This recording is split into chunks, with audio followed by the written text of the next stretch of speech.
n'est qu'une petite fissure. Pas grand-chose, n'est-ce pas ? Ce serait sans importance si ce n'était pas une fracture dans le mur de pierre d'un gigantesque barrage qui empêche des milliards de litres d'eau d'engloutir plusieurs villes et villages. Malheureusement, la fissure passe inaperçue. Sous l'immense pression, elle commence à se développer centimètre par centimètre, presque imperceptiblement.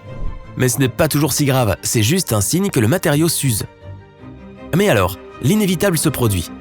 Le séisme n'est même pas si fort, magnitude 5 sur l'échelle de Richter. La plupart des gens, endormis dans leur lit cette nuit-là, ne remarquent pas que le sol tremble. Normalement, le barrage résisterait facilement à cette catastrophe naturelle. Mais seulement s'il était aussi solide qu'avant. Or, il ne l'est plus.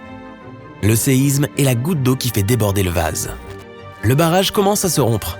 D'abord, plusieurs minces filets d'eau se précipitent à travers le mur de pierre. Les fissures continuent à se développer. Des morceaux de béton volent dans les airs sous la pression de l'eau qui tente de s'échapper. Finalement, avec un effroyable fracas, le mur cède. Des vagues d'eau géantes jaillissent en direction de la première ville endormie sur son chemin. C'est le début de la matinée. Les habitants, qui ne voient pas s'approcher le mur d'eau, n'ont pas le temps d'évacuer ou même de se préparer à la catastrophe.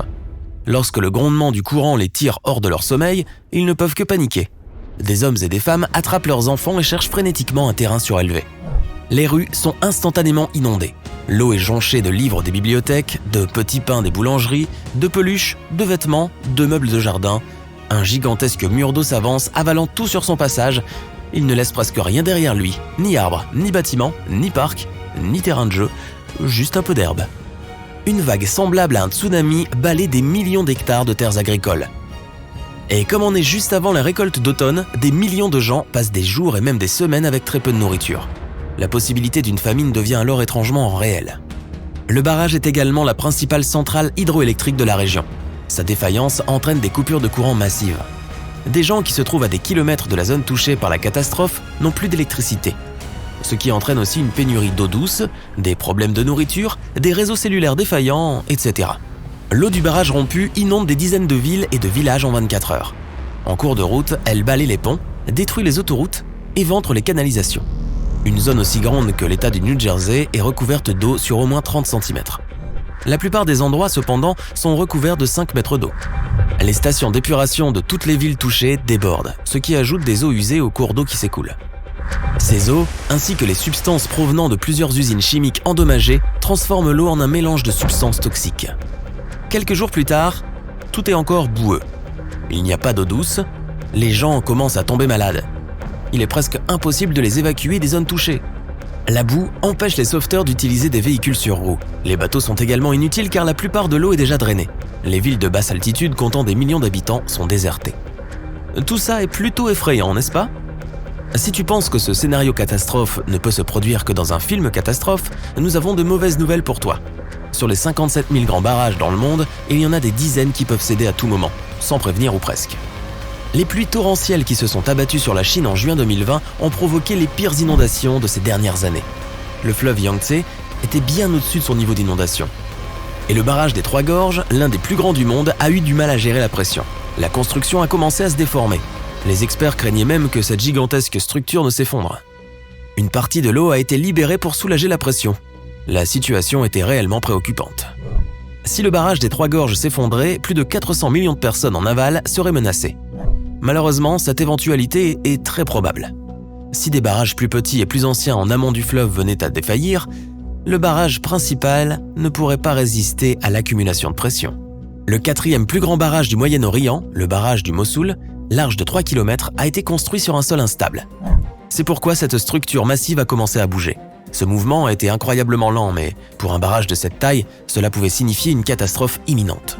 Si seulement 26% du barrage se rompait, cela provoquerait une inondation aux proportions catastrophiques. Il était clair que le barrage avait un besoin urgent de réparation. Pour ce faire, les ingénieurs ont injecté un mélange de ciment dans le barrage. Aujourd'hui, des années plus tard, le barrage ne risque plus de s'effondrer. Avec 200 nouveaux mécanismes, il est bien plus avancé qu'auparavant. Et pourtant, certains experts sont convaincus que toutes ces mesures ne sont qu'une solution temporaire. Selon eux, la maintenance peut prolonger la durée de vie du barrage, mais elle ne fait que retarder la catastrophe. 6 millions de personnes vivant le long des rives du Tigre et plus loin en aval devraient être prêtes à évacuer à tout moment. Si un barrage sur le fleuve Periyar au Kerala en Inde s'effondrait, 3,5 millions de personnes en aval seraient en grand danger. Elle risquerait d'être emportée par un torrent déchaîné. Or, le barrage est voué à s'effondrer tôt ou tard. Il a été construit il y a plus d'un siècle. Les matériaux dont il est fait sont devenus fragiles et ont commencé à se désagréger. Il y a 40 ans déjà, la construction présentait des fissures et des fuites mineures. C'est alors que les experts ont découvert que le barrage ne pourrait pas résister en cas de tremblement de terre de magnitude 6 sur l'échelle de Richter. Et les séismes sont très fréquents dans cette région. Heureusement, aucun d'entre eux n'a été assez puissant pour causer de sérieux dommages à la gigantesque construction, pour le moment. Les barrages Addix et Barker ont été construits à l'ouest de Houston dans les années 1940. Ils étaient censés retenir les pluies torrentielles régulières et s'assurer que la ville n'était pas rayée de la carte. Depuis plus de 70 ans, ces barrages ont empêché d'énormes quantités d'eau d'atteindre le Buffalo Bayou, qui est sujet aux inondations. Cela a permis au pays d'économiser 4,6 milliards de dollars, mais ces jours-ci, les barrages sont devenus risqués car ils s'usent en vieillissant. En 2009 déjà, ils ont commencé à s'effondrer après que plus de 15 cm de pluie soient tombés en 24 heures. Après ces pluies diluviennes, les barrages Addix et Barker ont été classés parmi les 6 barrages les plus à risque du pays. Lors de la tempête tropicale Harvey en 2017, l'eau des réservoirs Addix et Barker a débordé des berges pour la première fois de l'histoire. Des milliers de mètres cubes d'eau par seconde se sont déversés dans plusieurs quartiers, inondant des centaines de maisons avec plus d'1 mètre d'eau. C'était terrible, mais si le barrage s'effondrait, ce serait 100 fois pire. Le garage de Fort Peck a environ 80 ans. Certains experts le considèrent comme l'un des plus à risque d'Amérique du Nord. Le principal problème, la conception du barrage. Il a été construit à partir d'un mélange d'eau et de boue qui a été amené de l'amont et de l'aval. Cette technique n'est absolument pas sûre, et il y a eu des cas où des barrages construits de cette façon se sont effondrés. Si le barrage de Fort Peck s'effondrait à cause d'une catastrophe naturelle, comme une inondation ou un tremblement de terre, les gens n'auraient que quelques heures pour évacuer les lieux. Ensuite, le barrage se briserait et l'eau arriverait vite et fort. L'ampleur de la catastrophe dépendrait du niveau de remplissage du barrage au moment de sa rupture. Dans le pire des cas, l'eau inonderait complètement 12 villes en 33 heures.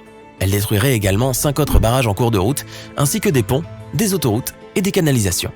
Les habitants d'une petite ville coincée entre les pentes abruptes de la Sierra Nevada savent que leur sort serait tragique si le barrage du lac Isabella, situé à 1 km de la route, venait à céder. Si le lac est plein à ce moment-là, rien ne sauvera leur maison, ni leur vie. Les enjeux sont importants non seulement pour les 4000 personnes vivant près du barrage, mais aussi pour les 340 000 habitants de Bakersfield, à 60 km en aval du canyon de la rivière Kern. Il y a plusieurs années, ce barrage vieux de 67 ans a connu de sérieux problèmes. Il s'érodait de l'intérieur. Lors d'inondations extrêmes, l'eau pouvait s'écouler par-dessus le sommet du barrage. Il a également été construit directement le long d'une ligne de faille active. En d'autres termes, un tremblement de terre peut s'y produire à tout moment. Le barrage, qui n'est pas très solide, ne résistera pas à une telle catastrophe naturelle. Actuellement, le barrage est renforcé et le projet de réparation devrait être achevé en 2022.